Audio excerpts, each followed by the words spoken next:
大地を踏みしめて君は目覚めてゆく天使の微笑みで連れ出して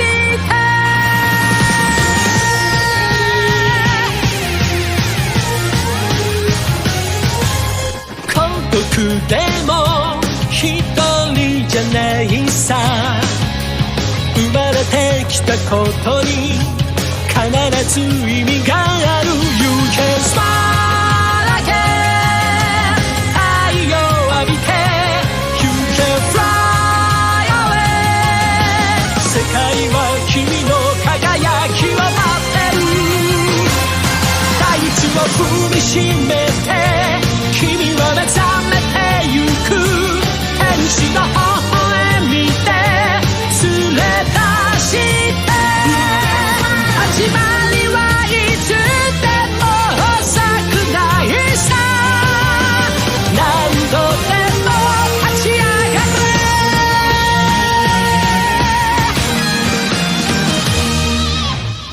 This is episode 3 of the MultiMangaverse. Welcome to it. My name is Alan, hoping that you're doing well whenever you're listening to this, wherever you may be in the world right now. If you're new, in the description you will find a link to episode 1 or a link to the playlist for the MultiMangaverse series.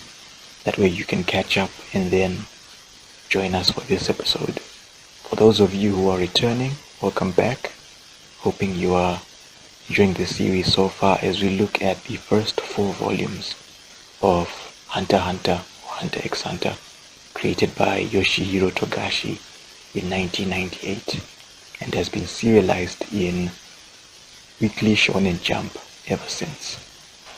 Before we get into this episode's volume 3, let's do a quick recap of what happened in volume 2. It started with Hisoka finding Kurapika and Leorio in Milsei wetlands or Swindler swamp. Looked pretty dire for the 3 of them. 3 because another examiner was there, Cherry, the martial artist, who had suggested that they run off in different directions. They did that at first, but Leorio turned around, came back hoping to square off against Hisoka. Things didn't go so well for Leorio. He ended up knocked out. Almost got killed because Gon showed up just in time and he managed to land a blow on Hisoka. And before he could do another attack on Hisoka, Hisoka got to Gon and had him by the throat, looking to kill him. And then he decided to let him go, seeing Gon has potential to be a good hunter. So Hisoka let him go, and Gon and Kurapika, as they are making their way out of the swamp, going to the site of the second phase of the hunter exam, Gon asks Kurapika if he had any idea why Hisoka let him go. Kurapika thinks it could be because Hisoka saw the potential in Gon to be a good hunter, so rather than killing him there and then, he decided to let him go so that Gon can continue growing and become that great hunter. For the second phase of the hunter exam, the examinees were asked to prepare meals for their 2 examiners who are gourmet hunters, a woman named Menshi and a friend, a man named Buhara.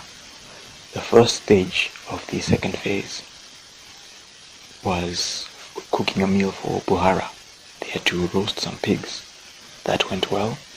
The second stage though, the examinees had to prepare nigiri sushi for Menshi. All but one of the examinees knew what sushi was. That was Hanzo, the ninja, who comes from the country where nigiri sushi came from. But even Hanzo, with the dish that he prepared, it wasn't good enough for Menshi, and it led to all the examinees getting failed by Menshi because whatever they prepared was not up to standard.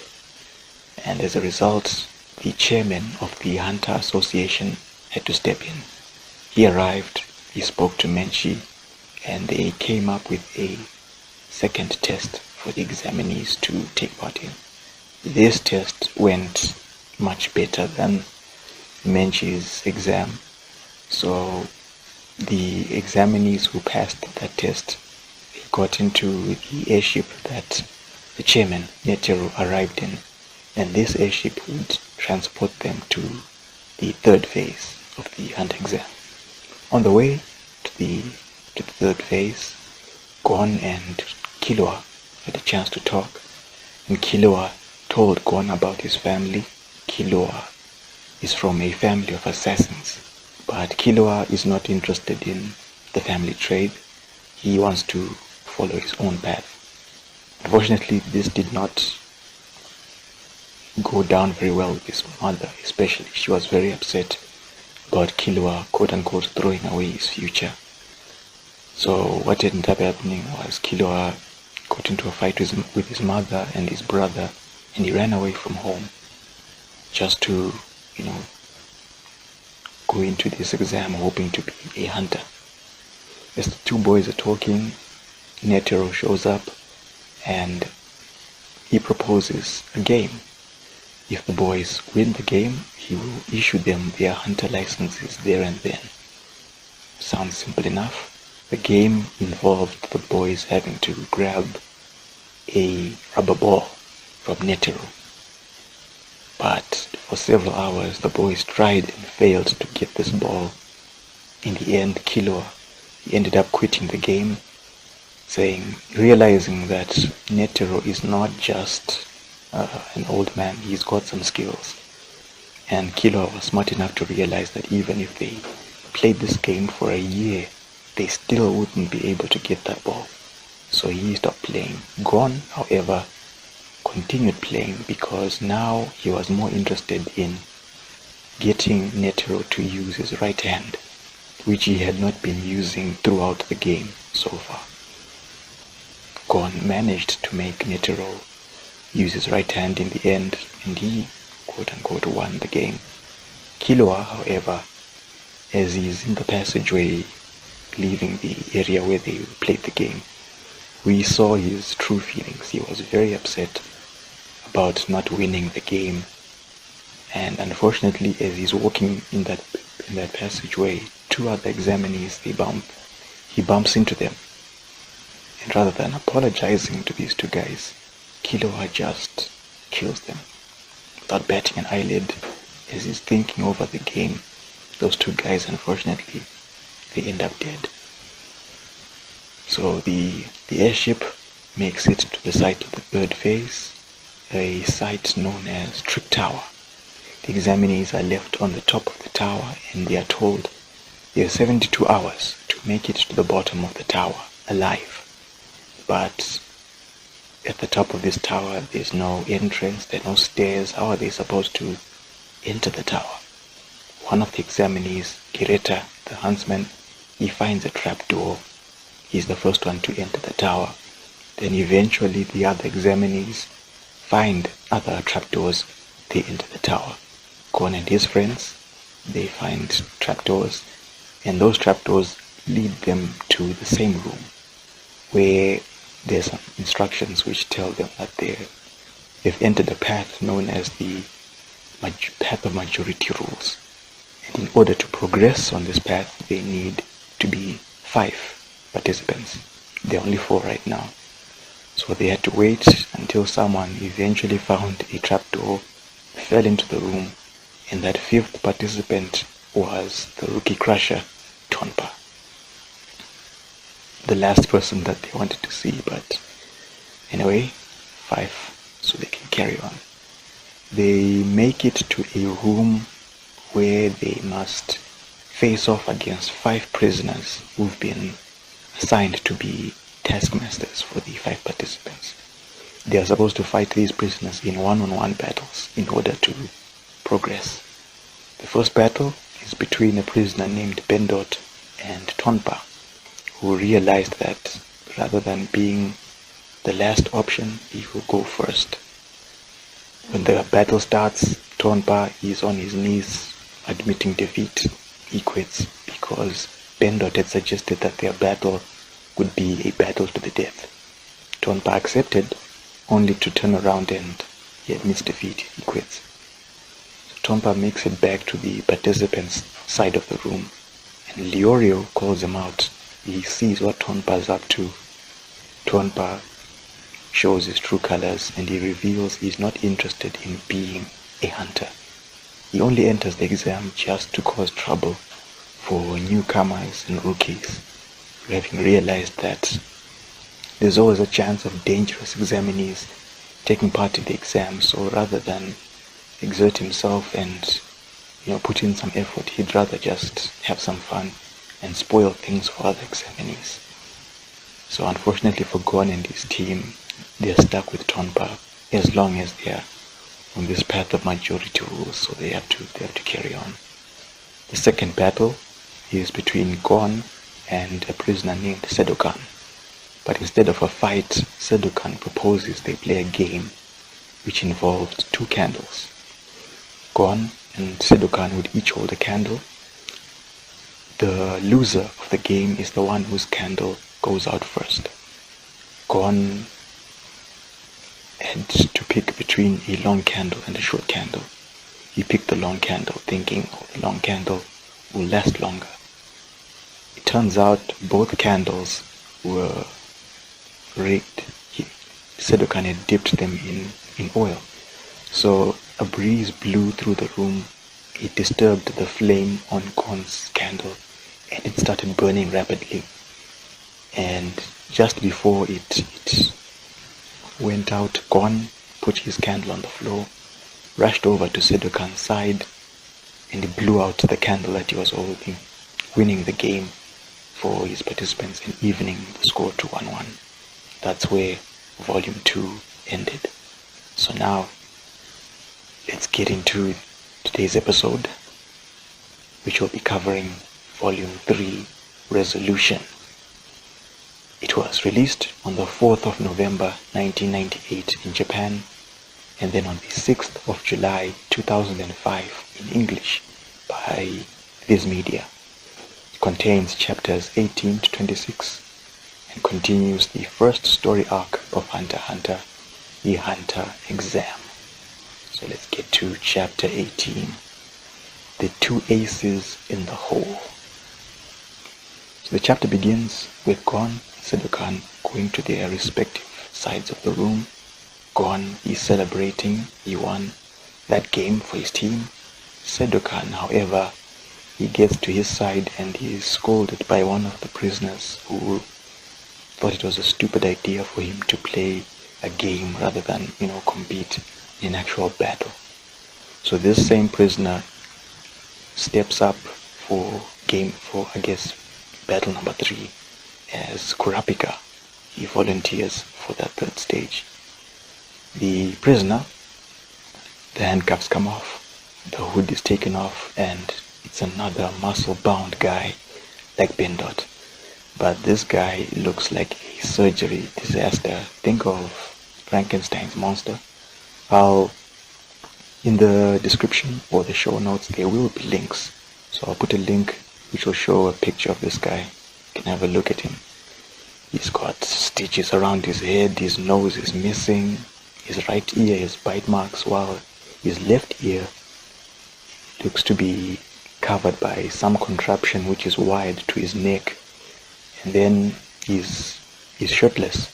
So on the left side of his chest there are 19 dark colored hearts that have been tattooed onto it. These hearts represent the 19 people that this guy has killed. So he's looking forward to making it 20 once he's dealt with Kurapika. And Leorio, seeing this, he can't believe that now they have to deal with a serial killer. But Kurapika is not intimidated by this guy. He's not worried at all. He's still cool and calm. And the prisoner is surprised by this because any normal person would have run off screaming at the sight of this guy. But he has Kurapika, no stress on his face. So Kurapika asks the prisoner what type of battle they're going to have. The prisoner says it's a battle to the death until one of them admits defeat.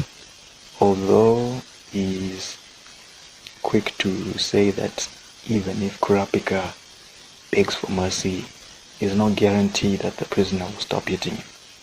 No problem for Kurapika.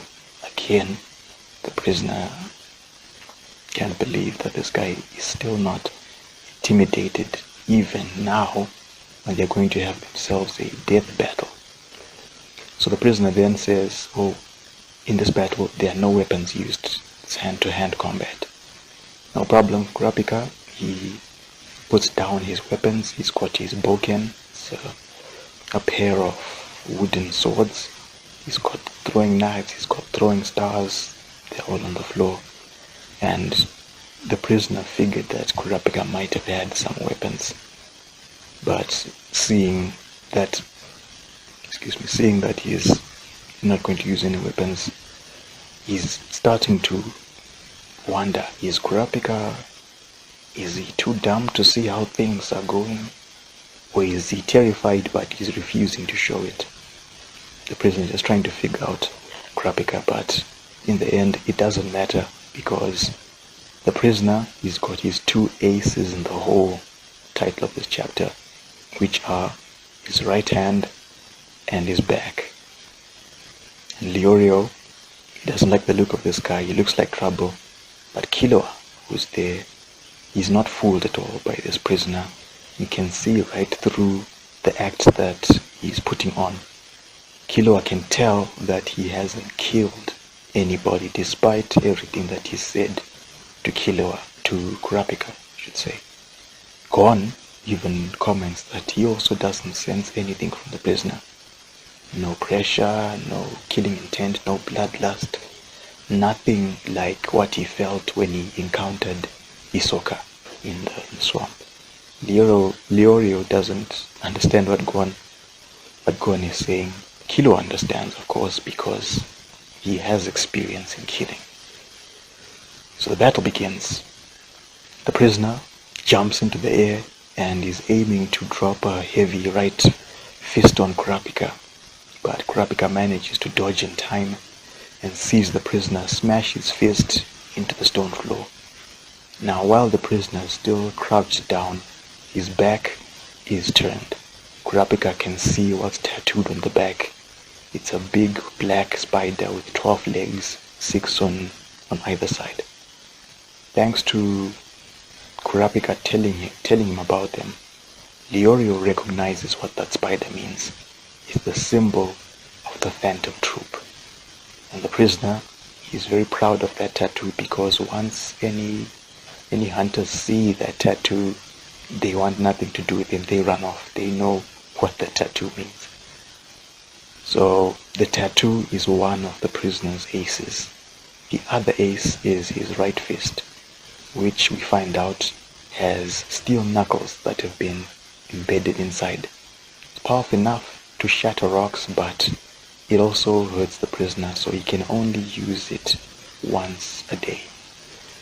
The prisoner introduces himself as Majtani, one of the 4 kings of the Phantom Troop, and this should be enough to instill real fear in Kurapika. But the prisoner stops talking when he sees Kurapika's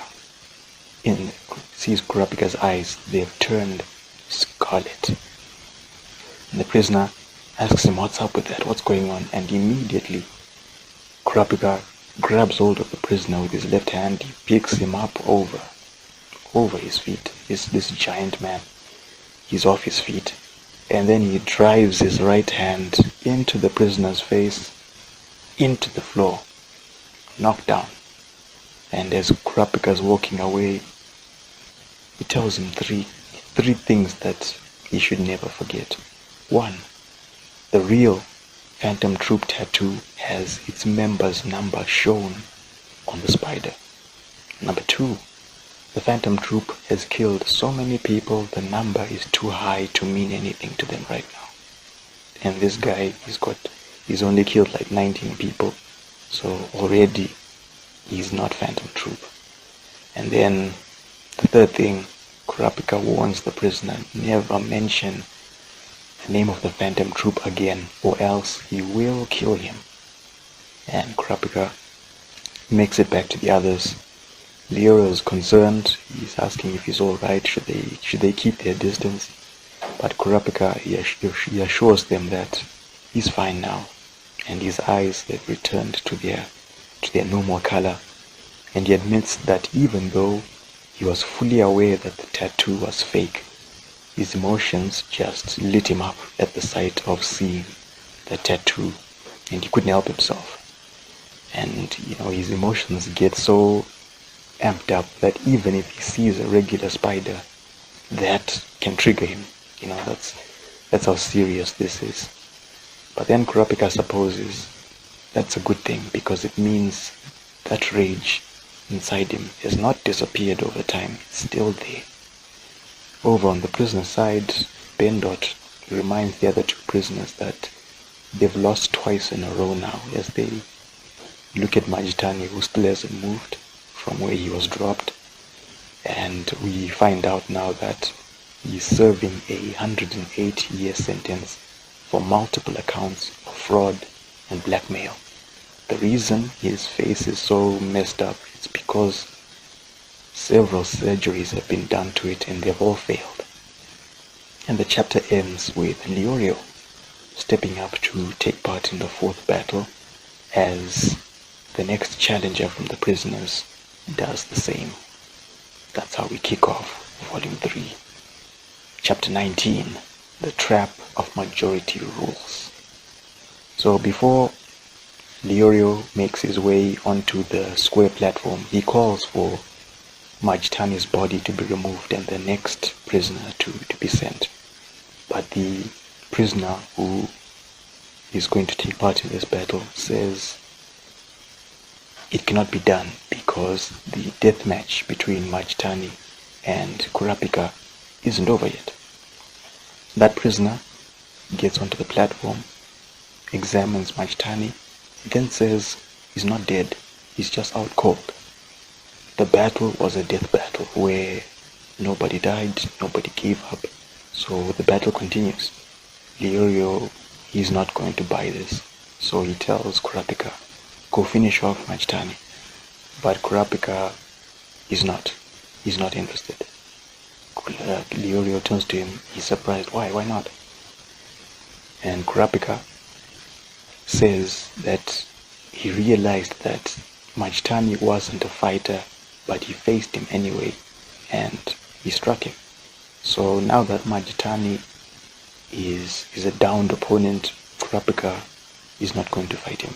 However, if Majtani were to wake up, he can then decide whether or not the battle will continue. Killua, he offers to kill Majtani if Kurapika won't do it, especially if he is afraid to kill.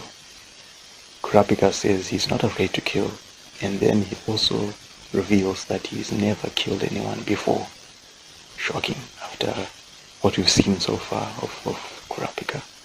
And besides, he reminds Killua that there cannot be any interferences in each of their battles. So Killua can't do anything about that. But Leorio, he won't let this go, and he calls for a vote to decide whether or not they should kill Majtani. Vote O to kill him, or X to leave him alone. But the voting screen won't switch on. Gon tells Leorio it's because the vote that he's asking for is not part of the path of majority rules. So then Leorio switches over to, okay, show of hands, let's vote that way. But his hand is the only one which is raised. Even Killua has realized, yeah, this is a waste of time. So he's not going to take part in this. Leorio, realizing that it's not going to work, he just goes off to a corner to sulk. Meanwhile, Tonpa is watching all of this, and this is going pretty well for him. No problem, because he's seen that Leorio has fallen for the trap of this majority rules game. It might seem rather simple for a group to put decisions to a vote, But if the group is made up of strangers, just like this group, voting can lead to the majority overpowering those who are left in the minority. In this case, Leorio has become the minority because he wanted to vote to have Majtani killed. Everyone else refused. And as a result, this could lead to mistrust, hostility, conflict, division, and eventually termination of the group, which is exactly what Tonpa is hoping for. So by calling for a show of hands like he did, Leorio has just exposed himself and his position, thus making himself the minority in this current situation. The scene changes. We see in another area of the tower, we see Hisoka enter another room, which he discovers is occupied by one of the examiners. The man we saw in one of the previous chapters with the spiky long hair and the scars on his face. This man is Togari. Just a bit of trivia. In the manga, he wasn't named. Also in the 1999 anime adaptation of Hunter x Hunter, he wasn't named. Only in the 2011 anime adaptation, that's when he was named Togari. He's been waiting for Hisoka for a year because the last time they faced off was in the previous Hunter exam, and those scars that Togari has, Hisoka caused them. Togari, we see he's armed with a throwing knife with a sharp curved blade, and upon seeing this blade, Hisoka just makes a little comment that he doesn't think Togari shows any signs of having improved since the last time they faced each other. So then Togari whips out a second throwing knife. He tosses them up in the air, and he takes out 2 more throwing knives, and now he's got 4. And these 4 knives are going to be part of his skill, which is known as Mugen Yontoryu, or Infinite 4-blade style, or also All Direction 4-blade style. The battle begins. Togari throws 2 of the knives at Hisoka. Hisoka evades them, but now he has to evade Togari, who comes forward with the other 2 knives. Those first 2 knives, they fly back and they slash Hisoka in the right shoulder, and in his left side they return to Togari. Then he sends 2 more in Hisoka's direction again, and to Togari's shock, Hisoka catches those 2 knives. Togari reveals that he spent 6 months training to catch these knives, and this guy Hisoka, he manages to catch the 2 blades just like that. And he says to Togari, dodging would have been troublesome, but catching the knives, no problem. He just does it. Tries out the knives, throwing them, checking out if they handle pretty well, and once it is satisfied, Togari can see that this is the end for him now.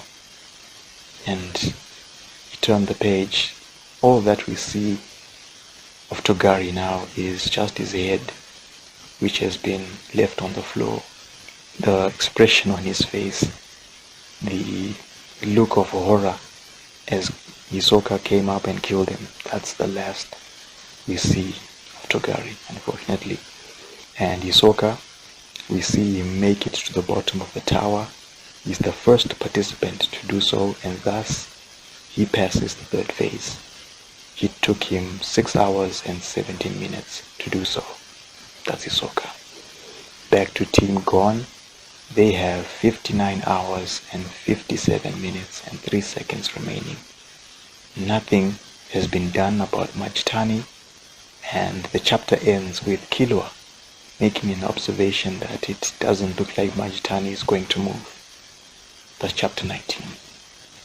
Getting to chapter 20, gambling time. So the 5 participants, they are not sure if Majtani is dead or not.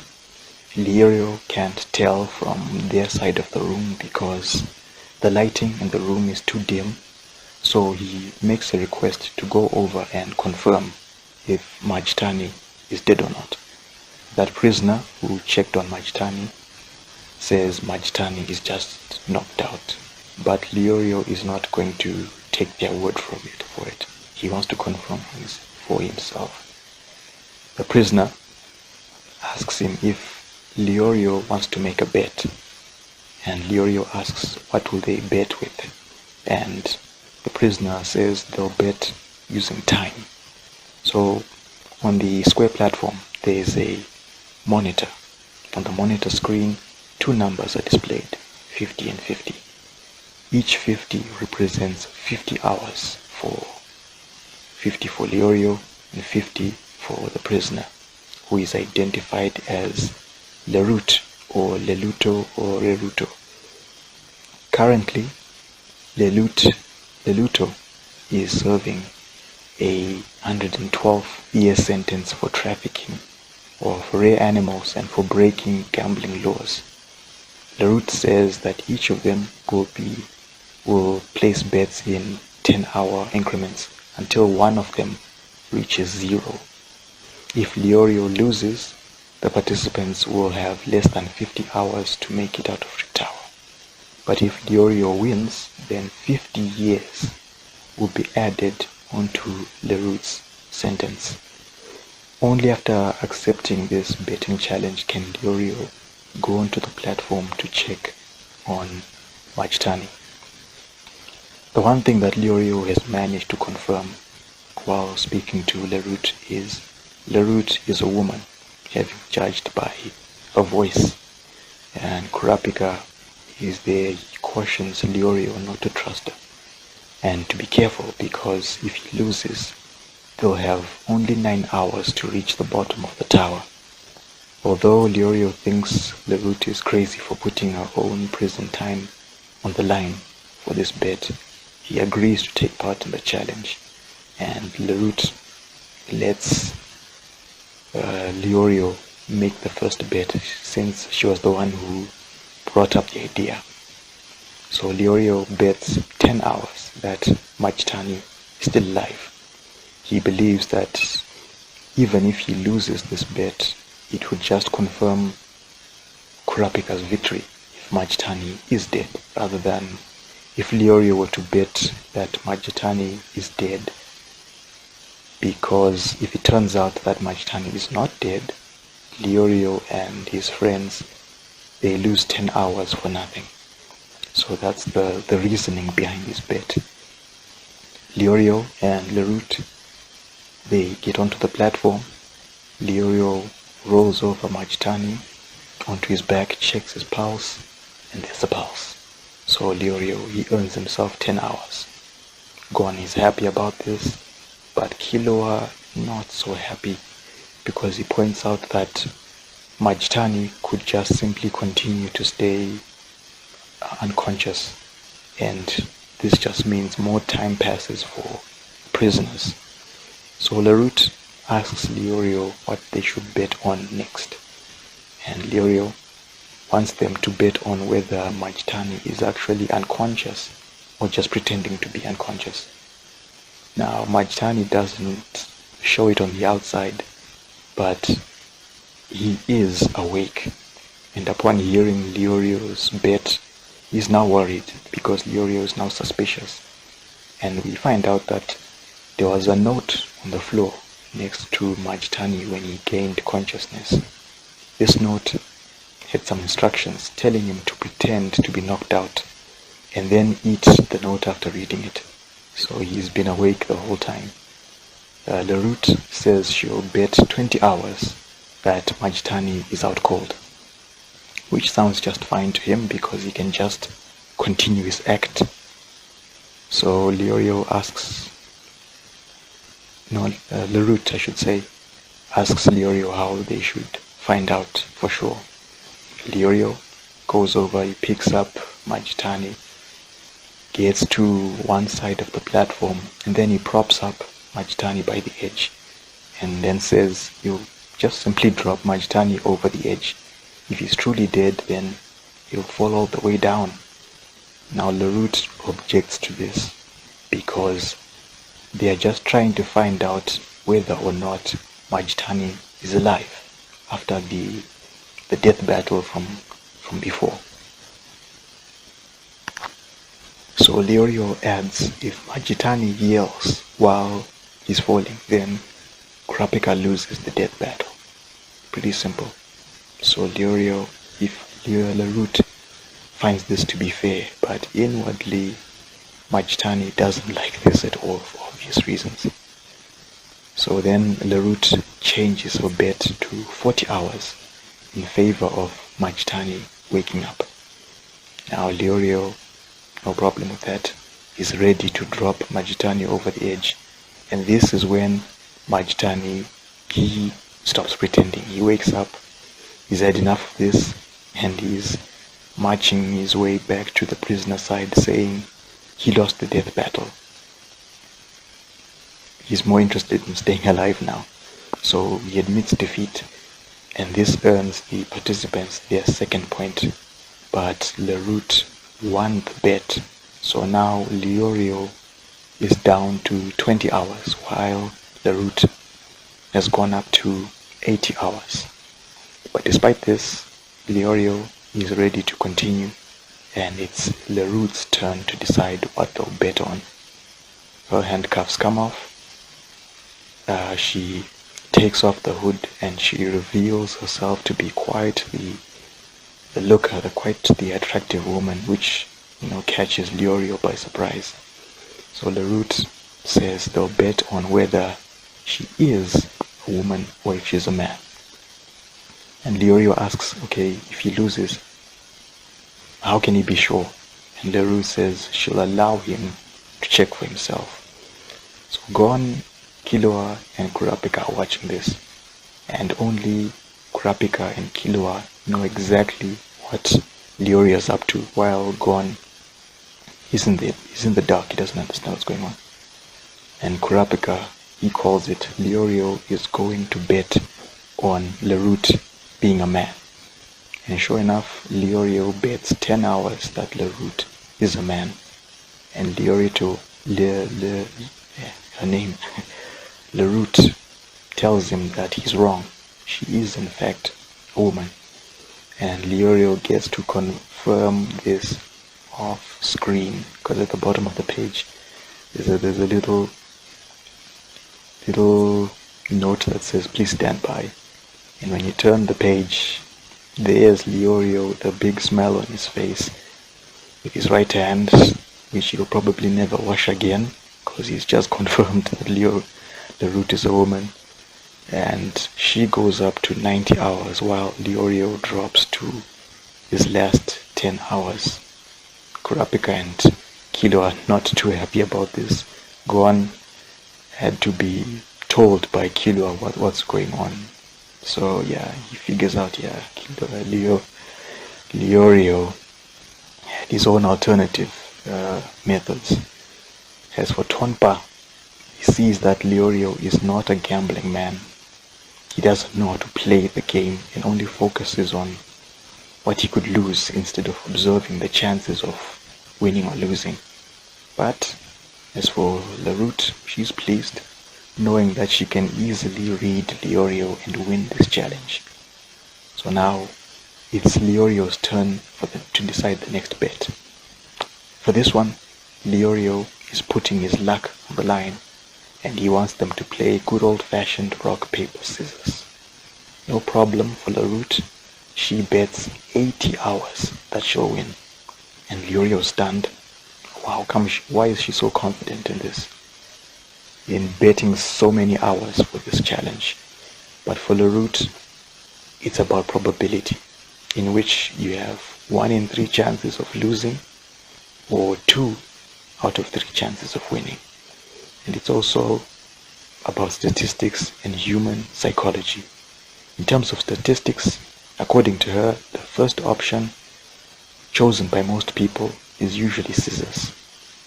But both Lerute and Leorio, they start off with a rock. And to Lerute, this means that the chance for a win or a draw has been increased. And we see Leorio, he's now wondering what he should throw next, after seeing that they both used rock. But Lerute, she calculates now that Leorio will either stick with rock or will go for paper instead.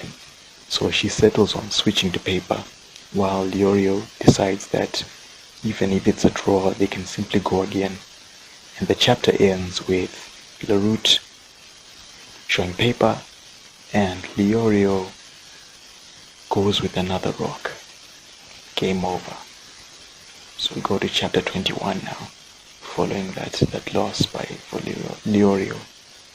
The game is over. Lerute celebrating. She goes off to her side of the prisoners, and the participants, they have now lost 50 hours. They have less than 10 hours to get to the bottom of the tower, as confirmed by Bendot. The last prisoner, however, says the participants shouldn't be worried about that, because whichever participant is going to face them is going to die. This is the last prisoner now. Over on the other side, Leorio, he joins the group. He apologizes for losing. Looks like his gambling skills weren't as good as he thought they were. Killua, his turn is next. And Leorio, his reaction to this is very comical, because he has got this really worried look on his face.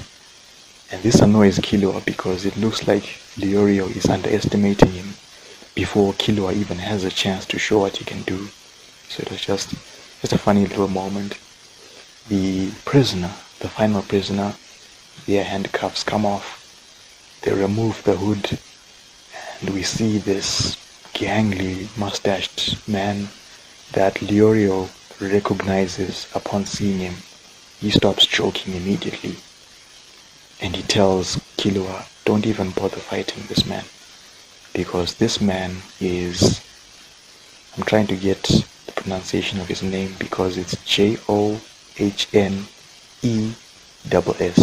Is it Jones or Johns or Johness? Let's just go with Johness. So Johness the cutter, or Johness the dissector, is the worst mass murderer in Zaban City's history. And because of his crime, he's been sentenced to 968 years. He's killed 146 people, men, women, children. He has no preference. His motives are unknown, his signature patterns, except for one thing. The victims that he's left behind are usually left in no less than 50 pieces. And he's killed all these people with his bare hands. His fingers are powerful enough to simply rip the flesh off of the bone. And there's a story of the policeman who apprehended Johness, puts him in the car, and just as he's starting the police car, part of his left arm has been ripped off, and he's looking at his arm, and then he starts screaming with Jones. He is sitting in the back of the car, he's handcuffed. Just a cool and calm face that he's got as this man is screaming his lungs out at having his flesh torn off. So Jones, he demonstrates his power again. He takes a chunk from the stone wall of the area where the prisoners are standing. He just rips a chunk of that stone wall with his hands, crumbles and turns it into dust, and then he moves forward to face Killua on the platform. Leorio again tries to discourage him from going, saying, "There's next time, there's another exam, you don't have to do this." But Killua is not backing down. He simply goes on and he asks Jones what kind of battle they'll be having. But Jones doesn't care about playing this game. He doesn't care about the hunter exam. He just wants to tear Killua apart and hear him scream. That's fine for Killua, because for him the point is the loser dies, right? And Jones says, yeah, the loser dies. And as Jones is, he starts talking again, Killua swiftly walks past him as he's walking, in Killua's right hand is Jones' beating heart. Bloody, still beating. The prisoners, the participants, they see this. They are completely speechless. Jones, he looks down at his chest. There's a bloody hole. Like the shirt that he's wearing, the blood is just expanding and expanding. Then he looks back and he sees Killua holding his heart in his hand. And we see Jones, asking Killua to give him his heart back. And there's this smile on Killua's face as he crushes that heart. Just like that, turning it into chunks of blood. And Jones collapses onto the floor, twitching. There's nothing that he could have done. It's all over for him. And Killua, he turns over to Bendot and the others and he says, hey, the score is now 3-2, so we can leave now, right? And Bendot, he confirms that yes, they can leave this area, but they must spend 50 hours in a room just beyond this one, since they lost that amount of time. But Killua, no problem for him. He's still cool and casual, just as when he got onto the platform. And he asks Bendot if he's interested in facing him. And Bendot, he has a moment to pause and then he declines flat out. No, I refuse. He sees what this kid is capable of and he saves himself. So Leorio and Kurapika, they were not told about Killua and his family. Gon has to fill them in, and they are beyond stunned by not just Killua's actions, but the fact that he's from a family of assassins. So now they cross over to the prisoner side and they continue through a passage to the room where they'll have to wait out for 50 hours. So as they're waiting, Kurapika asks Killua what technique was that which he used to kill Jones. And Killua says it wasn't a technique, he just adjusted his right hand to make it easier for him to penetrate his chest and grab the heart. And he shows them his right hand, which has its nails. All of a sudden they've grown a little longer, and their veins are sticking out of his fingers. And Killua then adds that Jones, he may have been a killer, but he was an amateur one.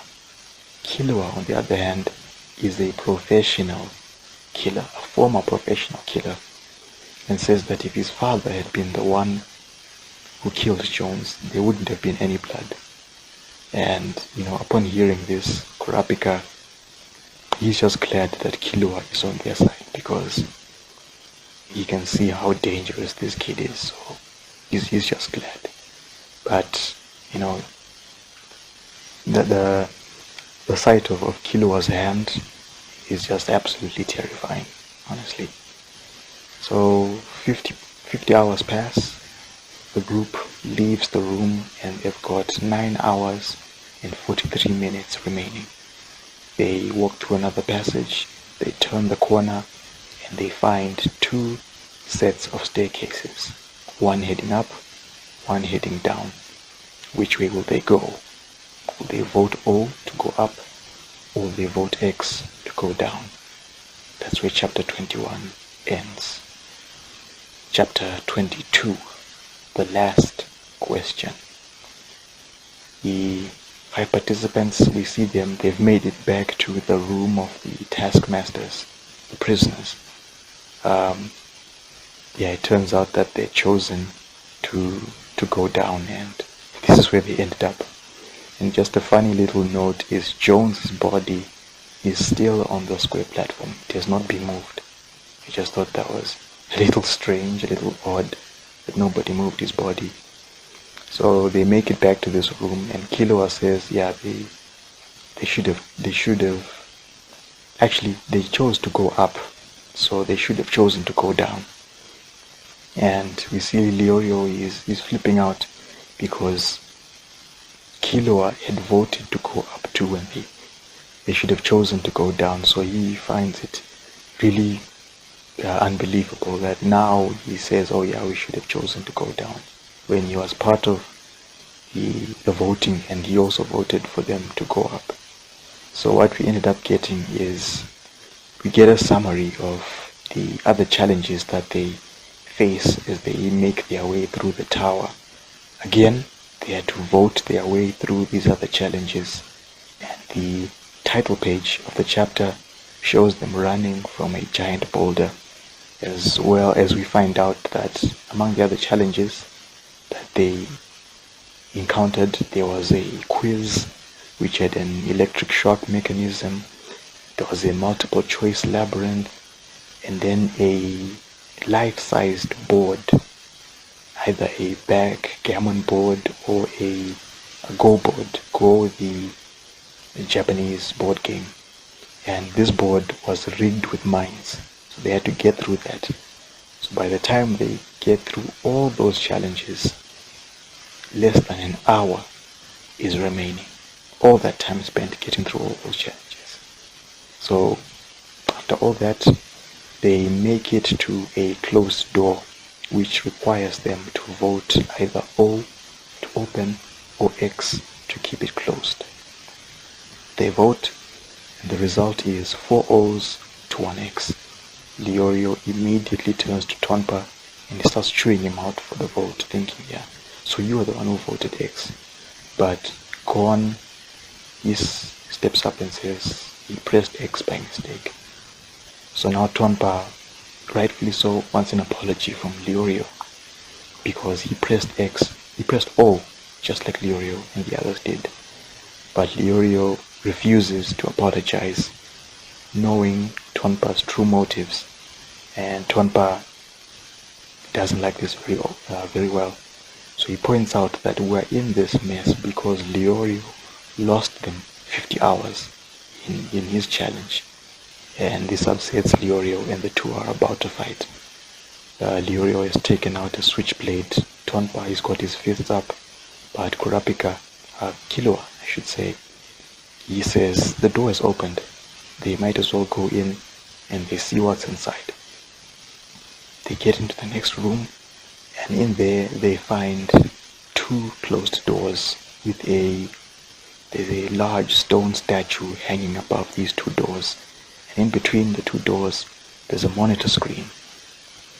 On the left door, there's an X, and on the right door, there's an O. This place is known as the last crossroad. The participants, they are to make one final vote to indicate if they are ready for the last challenge of the path of majority rules. You should vote X for yes or vote X for no. The results come in, it's 4 O's to 1 X. And again, Leorio is about to blame Tonpa, but Kurapika reminds him that there's no time for fighting, they should just carry on. Then a voice comes from the statue, instructing the participants to choose one of the doors. There are 2 paths forward. A long path, which is difficult, but all the participants can take, or a shorter, easier path that only 3 participants can take. The long road will take the participants about 45 hours to get through, while the shorter road can be covered in only 3 minutes. The O door on the right leads to the long road, while the X door on the left leads to the short road. If the short path is chosen, the 2 participants who remain must be chained to a wall in this room, and they have to wait until time runs out.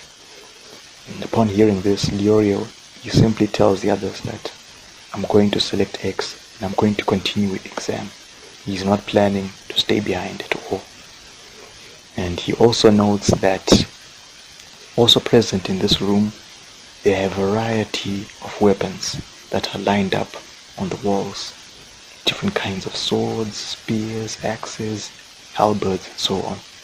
And he figures that the examiners left them there for any disputes to be settled if the participants can't come to an agreement.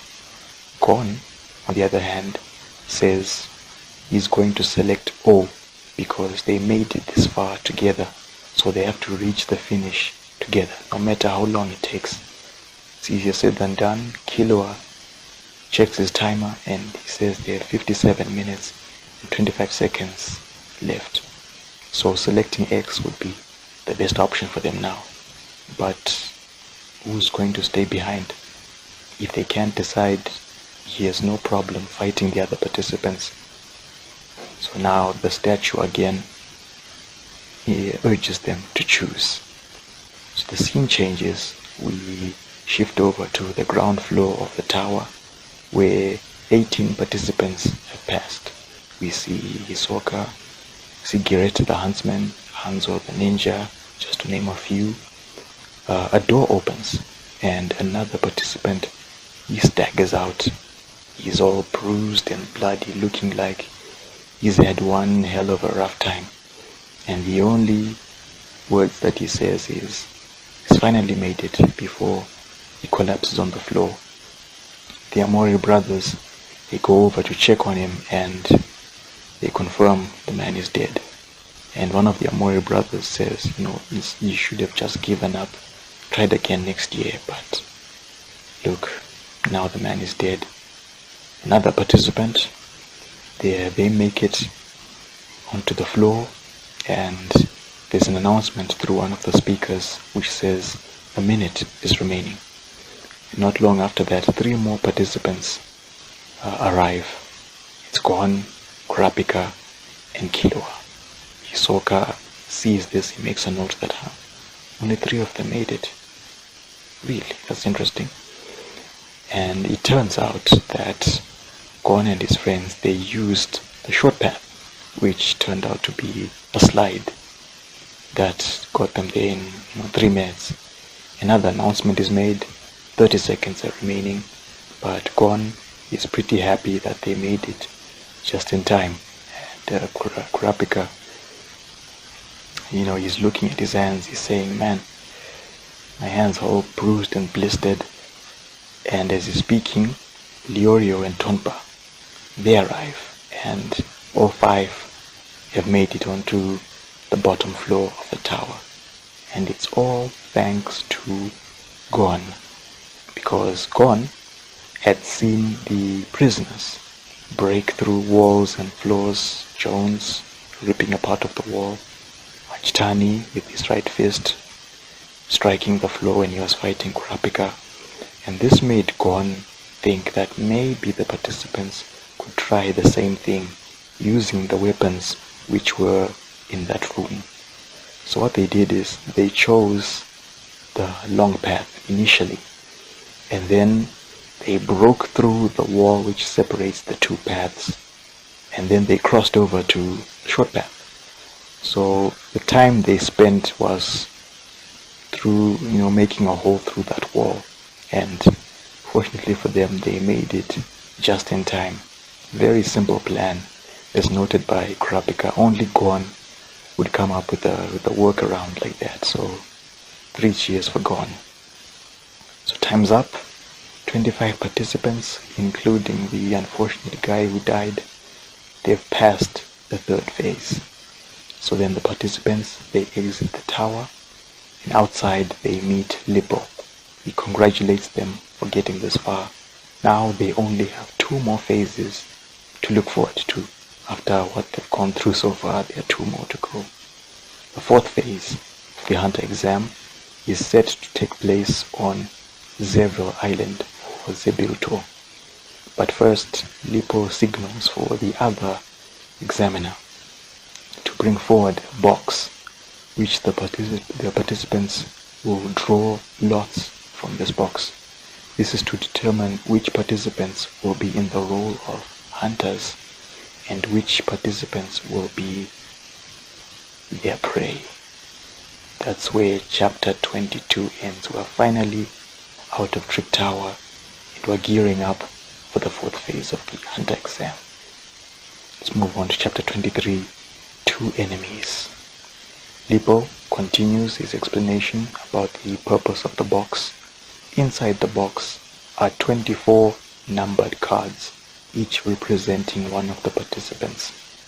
I'll find a picture of the title page for this chapter because it shows all the participants so far. But just to remind you, here are the 24 participants in numerical order. Number 16, Tonpa. Number 34 is a man named Ryu. Number 44, Hisoka. Number 53 is a participant named Poko or Pokuru. Number 80 is Sipa, S-I-P-E-R, or maybe Saipa. Although in the original Japanese, this participant is named Supa, S-U-P-A. Then there's number 83, Shishito. Number 99, Killua. Number 103, Obon. 105, Q, that's K-Y-U. Number 118, Somi. Number 191, Podoro. Number 197, 198, 199 is the Amori brothers. Amori, Imori, and Umori, respectively. Number 246, Ponzu. Number 281, Agon. Number 294, Hanzo the Ninja. Number 301 is that man with the needles and pins sticking out of his face and head. You finally get his name.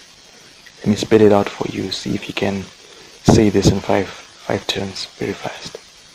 Gitarrackkur. Gitarrackkur, or Gitarrackkur in the Japanese version. That's his name. Nice name there. Number 362, Kenmi. Number 371, Goz or Gozu. Number 384, Gereta, the huntsman. Number 403, Leorio. 404, Kurapika. 405, Gon. Lippo carries on. He says they will draw cards in the order of how they left Trick Tower. So Hisoka, he goes first. Everyone else draws their cards. Then Lippo says that the box has recorded which cards were drawn by each participant. The number on the cards represent target that they must track down and take, and they must take that card from that participant. If a participant manages to steal their target's card, they earn 3 points. Each participant's card, their number badge is worth 3 points if they succeed in keeping it. If you take the card of a non-target participant, that will earn you 1 point. So in order to pass the fourth phase, they must have a minimum of 6 points. And as Lippo is talking, Gon, he has a chance to look at the card that he drew, and it's number 44. Bad luck for Gon. He picks number 44 of all the cards he could have drawn. So the trip to Zevel Island is by boat. On the boat, there's an official from the Hunter Association, a woman, I should say, named Kara. She is there to address the participants. She congratulates them for passing the third phase and tells them that the boat trip will take 2 hours.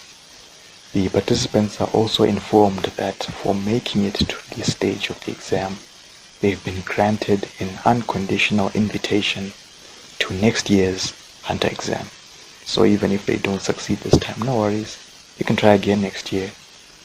And Kara's delivering this, trying to be all cheery and positive, but the participants are not in the mood for that at all. Many of them are focused on trying to figure out who's going to target them. And it's even reached a point where they've removed the number badges that they wear on their chests. They just don't want to be spotted. Gon, he is not with the group of participants. He is off, sitting by himself elsewhere on the boat. Killua comes over and he sits next to him and he asks, "Hey, what number did you draw?" At first Gon doesn't tell him, says it's a secret. And then Killua shows him that I didn't draw your number. Gon says, I didn't draw your number. So on the count of 3, they show each other the card that they drew. Gon, of course, drew number 44. Killua drew number 199, one of the Omori brothers, Omori. But Killua doesn't know this, because by the time he tried to find out, the other participants had removed their number badges. They'd hidden them. But it's pretty bad luck for Gon.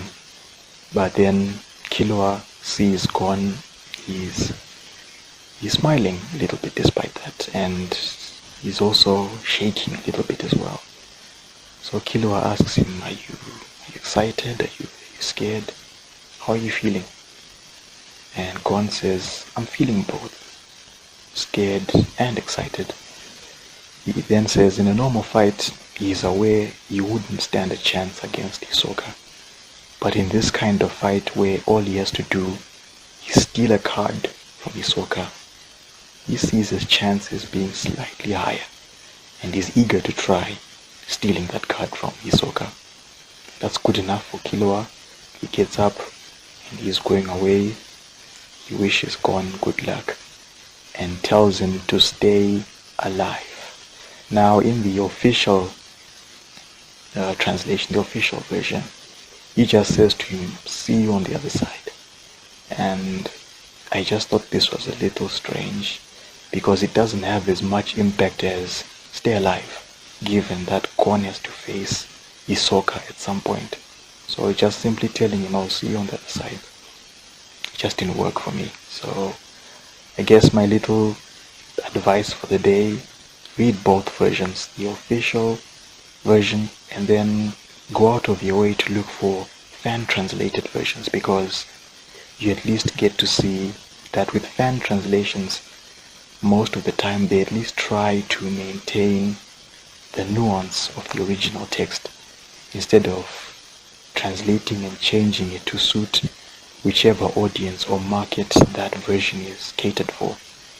With the official version, usually it's a Western audience, an American audience, so the dialogue is changed to suit that audience instead of maintaining that nuance of the Japanese text. So anyway, after that little chat, actually I should note something interesting. While the other participants, they've taken off their number badges and hidden them, Killua and Gon still have their number badges on their chests. They haven't removed them. I just thought this was a little interesting. Those grown men among the participants, they've removed their badges. These two boys still got their badges on them. So the boat arrives on Zevel Island. The participants are to exit the boat in the order of who completed the third phase in the shortest time. So the first one off the boat is Hisoka. He gets onto the island and he makes his way into a forest. And Leorio and Kurapika, they make a note of this, because Hisoka being the first one on the island, he'll get a chance to find a hiding place and observe the other participants, which routes they'll take, where they'll go, if they hide, where will they hide, and so on. So he's got the advantage. So Kara says that they will spend 1 week on the island, and after collecting the 6 points, the participants must return to this landing spot. Another interesting thing to note, Hisoka, just like Gon and Killua, he has not removed his number badge, so he's not scared at all. So eventually we see the other participants, they also leave the boat one after the other. Gon, he hurries into the forest. He's aiming for Hisoka, but as he's running, something swiftly moves among the trees over him. Gon stops, looks around. He doesn't see what that was. That something was someone. It was Kireta, the huntsman, who quickly makes it behind a tree and he's there breathing a sigh of relief because Gon almost spotted him thanks to those sharp senses of his. And so Giretta, he compliments Gon for his sharp senses, and he says, yeah, it might be a good idea to take it easy. He almost got caught. And that's where chapter 23 comes to an end with Giretta the huntsman. So we're now on Zevil Island. The 4th phase has just begun. Let's see how this goes. Chapter 24, Crash Course. The chapter begins with Gon. He has found a spring. He's just getting his clothes clean. And then some time after that, we see him. He's in a tree thinking about how he's going to tackle this situation involving Hisoka. What is he going to do? He remembers the encounter in the swamp, and that makes him realize that confronting Hisoka head-on is not going to be a good idea.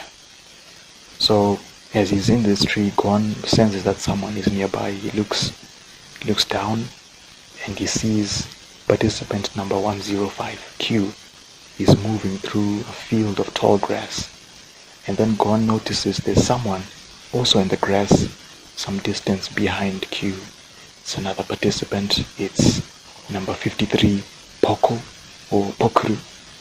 And he's armed with a bow and arrow. He readies the arrow, waits for his moment, and then fires at Q, who quickly turns around, but the arrow nicks Q in the right arm instead of what could have been a headshot. And Q, he's not too angry about that. He's got his weapon out and he starts approaching Poko. But Poko is all smiles and he watches as Q starts shaking all of a sudden. And it gets to a point where he can't even hold onto his sword. He drops his sword. And Poko simply tells Q that the arrow was covered in a paralyzing poison, which will leave Q immobile for the rest of the 4th phase. But lucky for him, Poko says there's a river nearby, so Q won't die, he'll survive. And he goes over, he takes Q's badge, and he leaves. Now seeing all of this has made Gon want to try a similar tactic, where he's going to follow Hisoka and then find a way to quickly steal his badge before Hisoka even realizes it. So this is where you can cue up your favorite training montage theme, because we see Gon begin his training. He has set up 3 stationary targets, and what he's trying to do is he's going to practice using his fishing rod to grab hold of a target and then whip back that target back to him. So this works out pretty fine. He manages to do just that, but then he quickly realizes that it's not going to help, because his target, Hisoka, is not going to be stationary. He's going to be mobile. And with Hisoka, he's got incredible power and he's really fast. So even if Gon is fast enough to get to Hisoka, he's not strong enough to defeat him in a fight. So Gon realizes that he'll have to continue practicing with his fishing rod and use it to somehow take Hisoka's badge. So in the next training session, Gon has tied a small rock to a tree branch. So now Gon wants to improve his aim. So the rock is spinning while hanging from this tree branch, and Gon is whipping the fishing rod, the hook, trying to grab hold of the rock. That goes well, but again he sees that it's not going to work. And then a frog just jumps out from the bushes, just settles itself nearby Gon. He tries to catch it with the fishing rod, but the frog sees the hook coming and it just hops away. And Gon realizes, yeah, this is going to take a while. So we fast forward, we see him. He has arrived by a river, and he spots several yellow birds that are flying around the water. These birds are known as fisher birds, and Gon decides he's going to try catching them with his fishing rod. So first off, he covers up the sharp points of the hook at the end of the fishing rod, and then he stands by the riverbank watching the birds. Once he thinks he's found his time, he swings the fishing rod forward, hoping to latch onto one of the birds, but they see the hook coming. One of the birds sees the hook coming, and it just simply dodges out of the way. But Gon is not discouraged, keeps trying for the rest of the day, until at night he's had enough, he's exhausted. He says he's going to try again in the morning. In the morning, Gon is up, he's back by the river, trying to catch the birds, but still no luck. So at one point, while he's resting, he sees one bird snatch up a fish from the river and then fly away. Gon, he sees another bird do the same thing. Then there's a third bird which is perched on a tree waiting for its moment. This gives Gon some time to observe the bird. There's a flying insect that goes over the surface of the river underwater. You see a fish making its way up to the surface. The bird on the tree takes off, and it snatches the fish just as the fish catches the insect.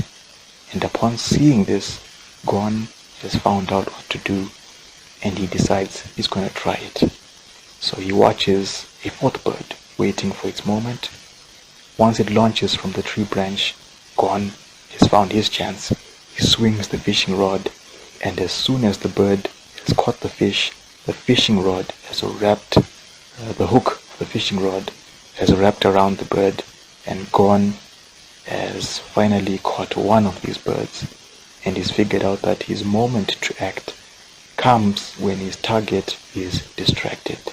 It's all about timing, and that's how chapter 24 comes to an end. Gon, after all the training, after figuring out what to do, he's finally caught a target.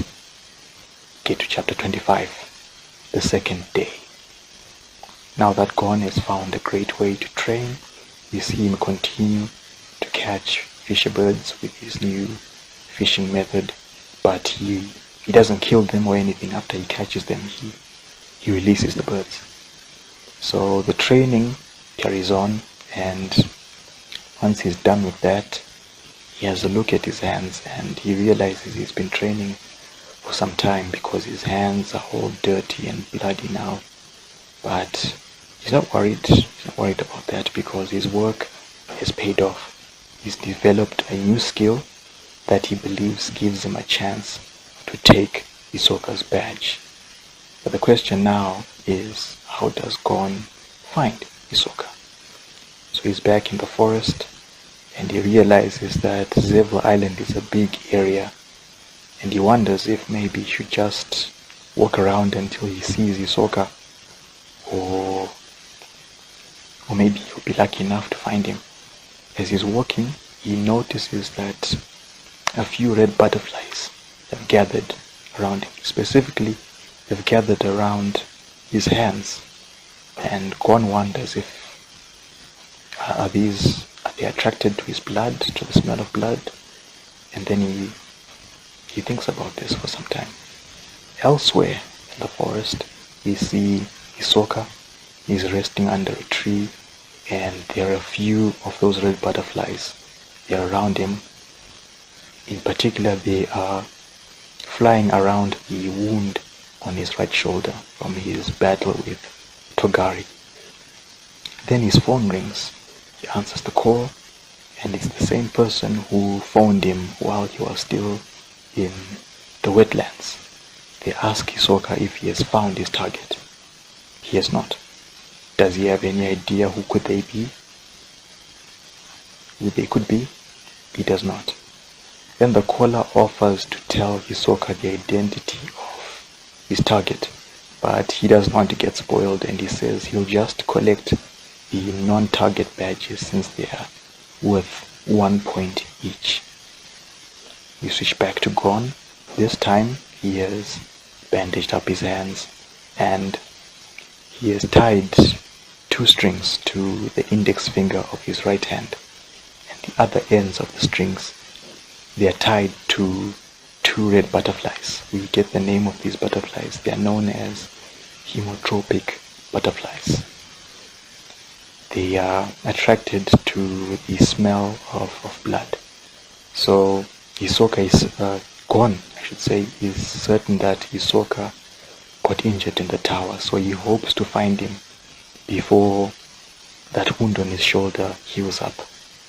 So the butterflies are leading Gon forward, and they lead him back to Q, the participant who's still on the ground, is paralyzed, is twitching, is not going anywhere.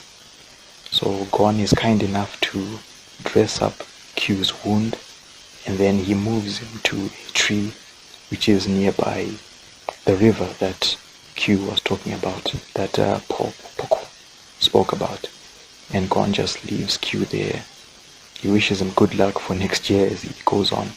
At least he didn't, just leave him there paralyzed, cool enough to help him out. It takes some time, but eventually the butterflies, they lead Gon to where Hisoka is resting.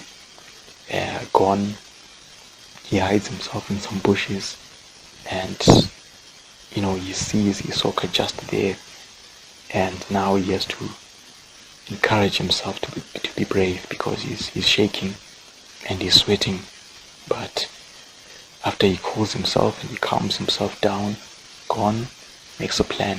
He decides to wait until Hisoka makes the first move. So we go over to another part of the forest. We see Leorio has pulled out his switchblade and is facing the last person he wants to see right now. Who else but Tonpa? Tonpa has got his hands up. He's saying Leorio is not his target. He shows him the card that he's got. It's number 191.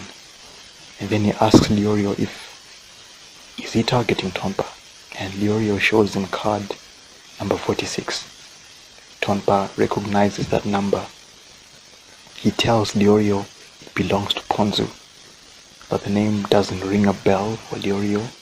So Tonpa takes advantage of this, and he offers to drop some information about Ponzu, their appearance, their weaknesses, their skills, the weapons that they use, and so on, in exchange for Leorio helping him out with some medicine, because Tonpa is dealing with some stomach troubles.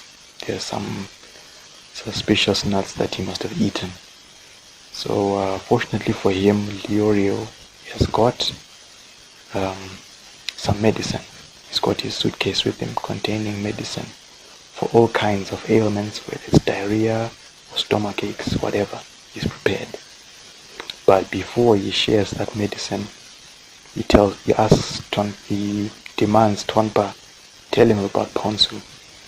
So Tonpa reluctantly agrees, and he goes on to reveal that Ponzu is a woman. He's taken a stick and he's doing a rough sketch on the ground of Ponzu. And he explains that Ponzu specializes in using a variety of toxins against her opponents. Rather than chasing after them, she simply lays out traps and waits for her opponents. Rather than chasing after them, she lays out traps and waits for opponents. If she were to be challenged in a straight fight, Tonpa is certain that even Leorio would win that fight. So now he wants Leorio to hold his end of the bargain, give him the medicine.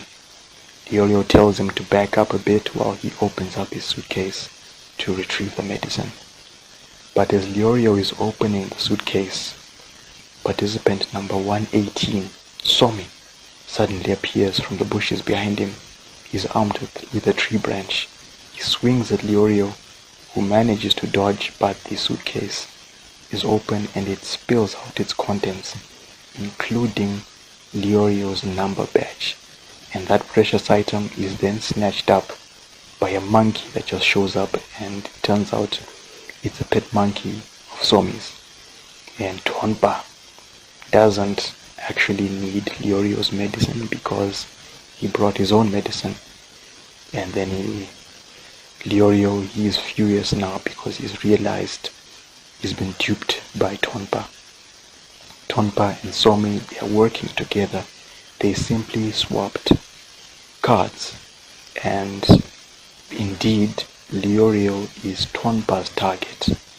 Now Leorio is beyond furious now, and he begins chasing after Tonpa, even though Somi is the one who's got his number badge. But Leorio is more upset with Tonpa than with Somi. So he's chasing after Tonpa, and Tonpa, as he's running, he's too busy talking to Leorio, making fun of him of being a rookie and being tricked.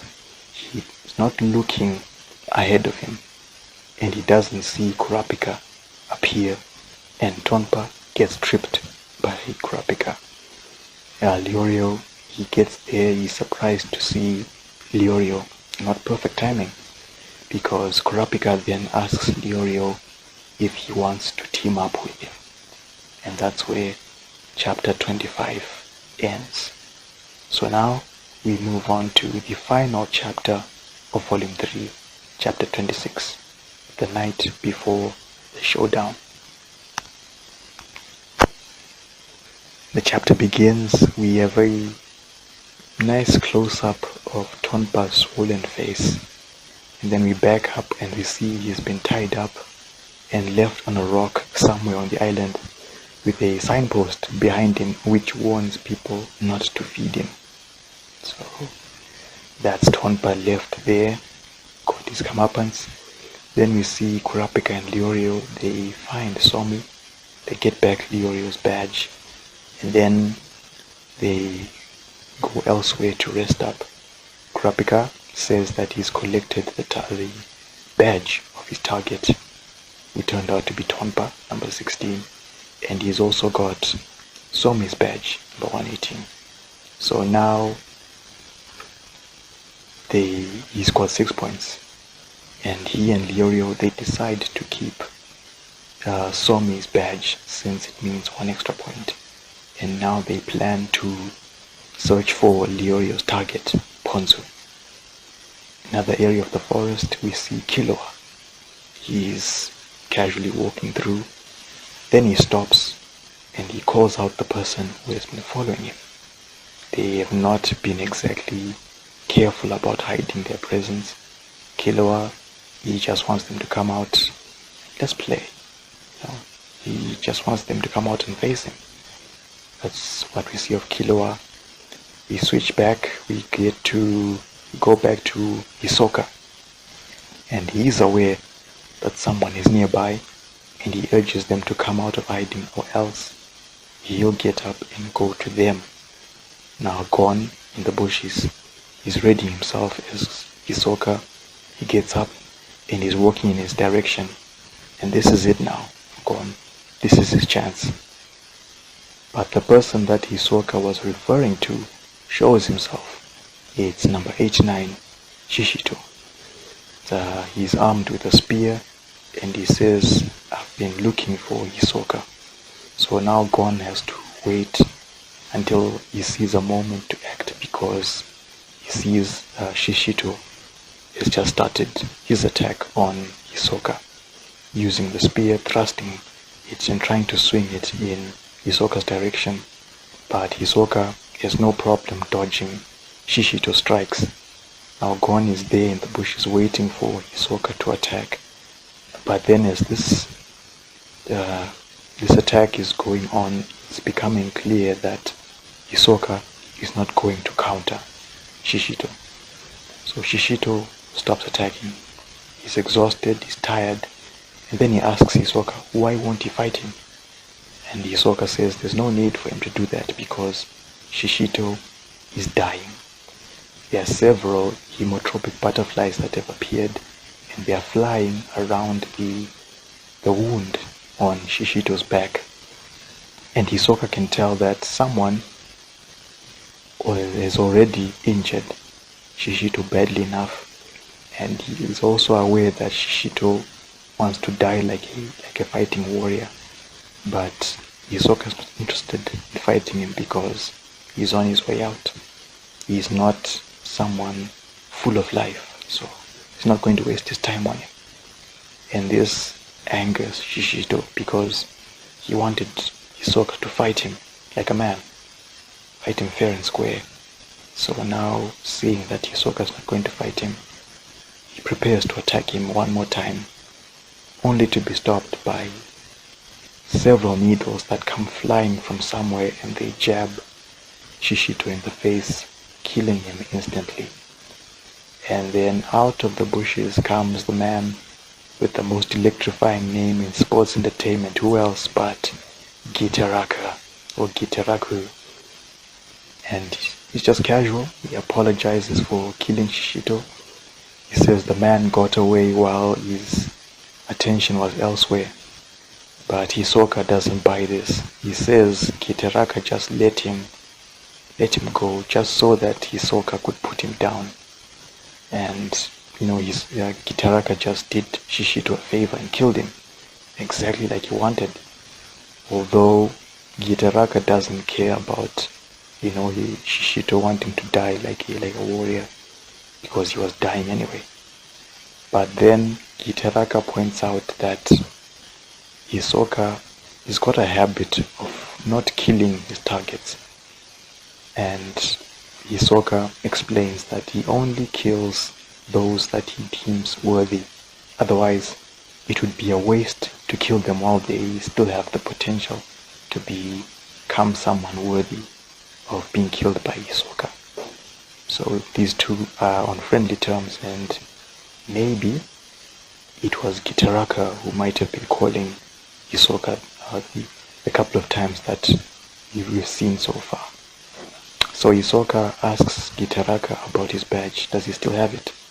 Gitarrackkur, he still has it, he's still wearing it, and he's also got the badge of his target, number 371, Gozu. So Gitarrackkur has got 6 points now. He also has the badge of number 80, Sippa or Saipa or Supa, whom he killed after she tried to shoot him. For some reason, the fact that she tried to shoot him really upset Gitarrackkur, so he just went up and killed her for that. He doesn't need her badge, so he gives it to Hisoka. Then Gitarrackkur starts removing the needles and pins from his face, and Hisoka's just there making a little comment that he actually enjoys seeing Gitarrackkur do this, because once the needles are all removed, his face starts changing shape, and then it's restored to his true look. He's now a man with long black hair, with big black eyes that just stare into the reader's face. I'll put a picture of this here among the show notes and in the description, so you get to look at Gitarrackkur's true face. And then he crouches down and he starts digging a hole in the ground, and then he crawls into the hole, and before he goes under, he says to Hisoka that he'll be remaining down there until the end of the phase, the fourth phase. Then he closes up the hole and he's gone, and Hisoka is just left there. He's got Super's badge, and now he realizes he just needs 2 more points. Night falls. We see Hisoka has made it to the top of a cliff. Gon is still on his tail, and we see Hisoka, he puts his right hand over his eye to get a better view of the 2 participants that are in the forest below the cliff. Those 2 participants, Kurapika and Leorio. Gon is there, but he doesn't see what Hisoka sees, unfortunately. And this is where chapter 6 and volume 3 come to an end. Just like at the end of volume 1, where Hisoka, he sees Leorio and Kurapika. Here we are again, 2 volumes later. Hisoka sees Kurapika, sees Leorio. So, final thoughts about volume 3. We left Trick Tower, ending the 3rd phase. We've started the 4th phase on Zevio Island. The pace picked up from what was going on in the tower. We've got some action now. It's a hunting game between some the examinees and the other examinees. You've got this dangerous guy, Hisoka, also on the island. What could go wrong? So I like that this volume we moved from one phase to the next phase and things picked up. We got to see more of what Killua can do in terms of his skills as a former professional killer, and one wonders, now that he's on this island, who's targeting him, and what is he going to do when he finds that target? What will Gon do when he meets up with Hisoka?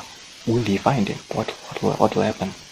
So I think this volume, I like that things picked up, and I'm eager to find out what you thought of volume 3. Is it still giving you more reasons to check out Hunter x Hunter? If you've got any feedback, any thoughts, any questions about the manga, in the description you'll find the email address where you can send all your feedback. It's multimangaverse@xmail.net. That's where you can send in all your feedback. Or if you're someone who is a fan of Hunter x Hunter, what have you thought about getting a refresh of all these things that happened before? For me, one of the positives about doing this series is reading these old chapters from scratch, because it's been a while since I've read Hunter x Hunter. I think I'd say it's been a decade since I first read this manga, so getting to remember all of these events, all these characters that I'd forgotten, it's going to add to the appeal of this series, and I'm looking forward to continue doing it. So I'm hoping it's the same for you as well. So in the next episode, we take a look at volume 4, the last set of volumes for now, and then we'll jump into the other manga title that I'll be reading. So please look forward to that. Thank you for listening. Join me for the next episode. Have a great day, have a great week. Take care of yourselves.